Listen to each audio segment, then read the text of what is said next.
Our enemies confront us with what we don't want to see, and and because of that, our first response is to use snake detection circuitry on them, and that accounts for our capacity, almost immediate capacity, to demonize. And there's a reason for that. It's not a trivial thing. First of all, it's a very fast response, and second of all, it's a response that has worked for a very, very, very long time.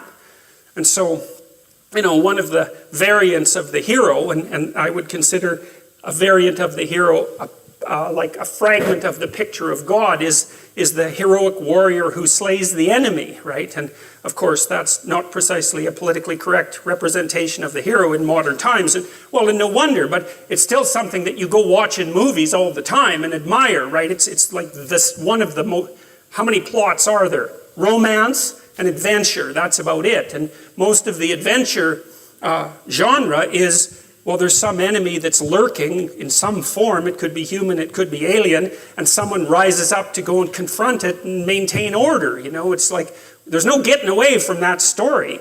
And if you don't have that in your own life, then you play a video game where that's happening, or you watch a movie where that's happening, or you read a book where that's happening, and it captures you, even if you're atheistic and your only religion is Star Wars, And it's still, really, right? It still captures your imagination, and you act like someone who's possessed by religious fervor when you line up for 3 days to be the first one into the theater, and all the while claiming that you're atheistic to the core. It's like, okay, so this without form and void is this chaotic. And it's a hard thing to get a grip on, what exactly this means. But I can give you another kind of example of how you would experience the formless chaos of potential in your own lives, and even how the order that you currently inhabit can dissolve into that. And in Dante's Inferno, when he outlined the levels of hell, so Dante was trying to get to the bottom of what constituted evil, really, in this representation. So it's a work of psychology, and he was thinking, there are various ways to behave reprehensibly, but there's a hierarchy of reprehensible behavior, and there's something absolutely the worst at the bottom. And Dante believed that it was betrayal. And I think that's right, because, one of the things that enables long-term cooperation, peaceful cooperation between people is trust. And I would also say that trust is the fundamental natural resource. There's been some very good books written on the economic utility of trust, for example, and societies where the default economic presupposition between trading partners is trust tend to be rich, even if they don't have any natural resources. And you can see that, for example, with what happened with eBay, which I think was a kind of miracle, because what should have happened with eBay was that you sent me junk and I sent you a check that bounced, right? And that was the end of eBay. But right, exactly. But that isn't what happened. Like the default transaction on eBay was so honest that the brokers, you could hire brokers to begin with. I can't remember what they were called exactly, but you could pay someone a fee so that they would guarantee the transaction. So, you wouldn't send me junk and I'd actually send you a payment, and we'd pay 10% for someone to guarantee that. The default trade was so honest that those things vanished right away. And so that meant that all this frozen capital, roughly speaking, which were all the junk that people had lying around that someone else might want, instantly became money. And the only reason that worked was because people trusted one another. And so trust is an unbelievably powerful economic force, maybe the most powerful economic force. Anyways, if you have a relationship with someone, it's predicated on trust. And part of the reason for that is that trust is what enables us to look at each other without running away screaming. And what I mean by that is that if I trust you, then I don't have to take into account how complicated you are, because you're horribly complicated. I think chimpanzee full of snakes, that's what a human being is. And as long as you'll do what you say you'll do, then I can take you at your word, and your word simplifies you, and you can take me at my word, and my word simplifies you, and then we can act like we understand each other even though we don't. But then if that trust is betrayed, then all the snakes come forth very, very rapidly. And so all of you, I suspect, have been betrayed one way or another. And so what happens if you're in a relationship with someone and you trust them, then you make certain assumptions about the past, and you make certain assumptions about the present, and you make certain assumptions about the future. And everything's stable, and so you're standing on solid ground. And the chaos, it's like you're standing on thin ice. The chaos is hidden. The shark beneath the waves isn't there. You're safe. You're in the lifeboat. But then if the person betrays you, like if you're in an intimate relationship and the person has an affair and you find out about it, then you think one moment you're one place, right? You're where everything is secure because you've predicated your perception of the world on the axiom of trust. And the next second, you're in a completely different place. And not only is that place different right now, the place you were years ago is different, and the place you're going to be in the future, years hence, is different. And so all of that certainty, that strange certainty that you inhabit, can collapse into incredible complexity. And you say, well, if someone betrays you, you think, well, okay, who were you? Because you weren't who I thought you were, and I thought I knew you, but I didn't know you at all.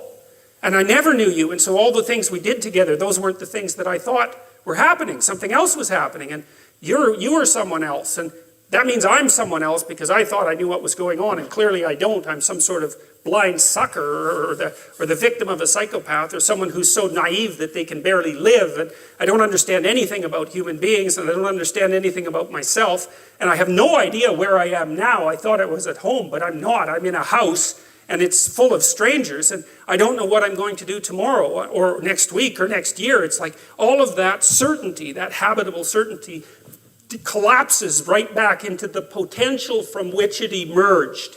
And that's a terrifying thing. That's a journey to the underworld from a mythological perspective. And that is really something worth knowing, because, journeys to the underworld are extraordinarily common in mythological stories. And, like the Hobbit going out to find the Smog, the dragon, and get the gold is a journey into the underworld. And journeys to the underworld happen all the time, and modern people don't understand what the underworld is, except that we've all been there, and we go there all the time.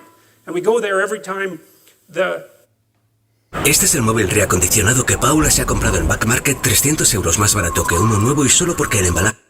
Solidity and stability of the world that we've erected, at least partly through our speech, is shattered because, well, some sort of snake appears. That's another way of thinking about it, and it's a really good way of thinking about it because, no matter how carefully you construct the little habitable area that's around you, there's always something you didn't take into account, and there's always something that can pop up its head and do you in and make you aware of your mortality and age you, for that matter, or even kill you. And that's the permanent situation of life, which is part of the reason why I think the story of Adam and Eve, for example, is archetypal.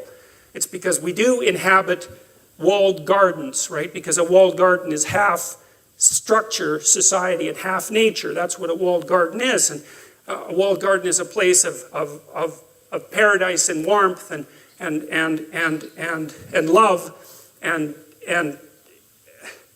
sustenance, but it's also the place where something can pop up at any moment and knock you out of it. And I think part of the reason that story exists at the beginning of this collection of books is because it explains the eternal situation of human beings. We're always in that situation.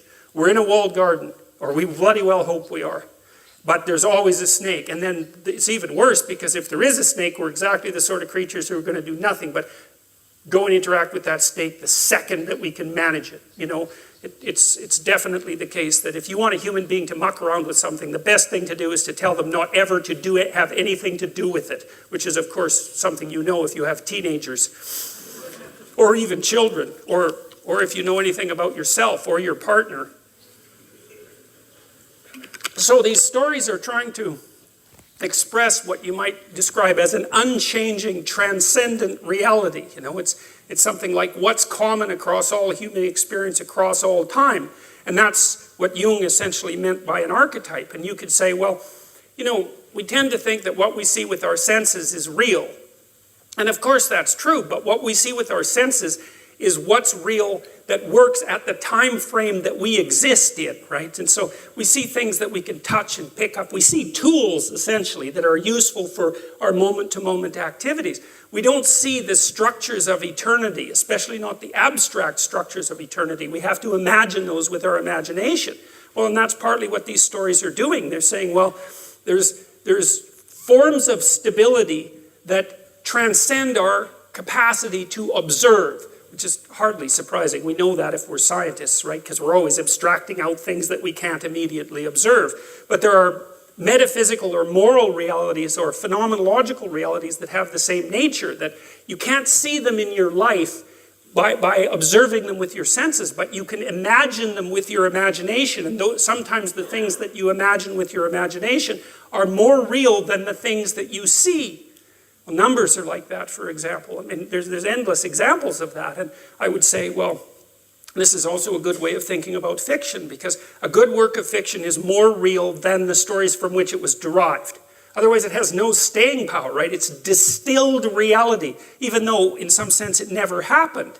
It's like, well, it depends on what you mean by happened. You know, it's a pattern that repeats in many, many places with variation. You extract out the central pattern. It's the pattern purely never existed in any specific form, but the fact that you've pulled a pattern out from all those exemplars means that you've extracted something real. And I think the reason that the story of Adam and Eve, which we'll talk about in quite a bit of detail today, has been immune to being forgotten is because it says things about the nature of the human condition that are always true. I can give you another brief example. You know,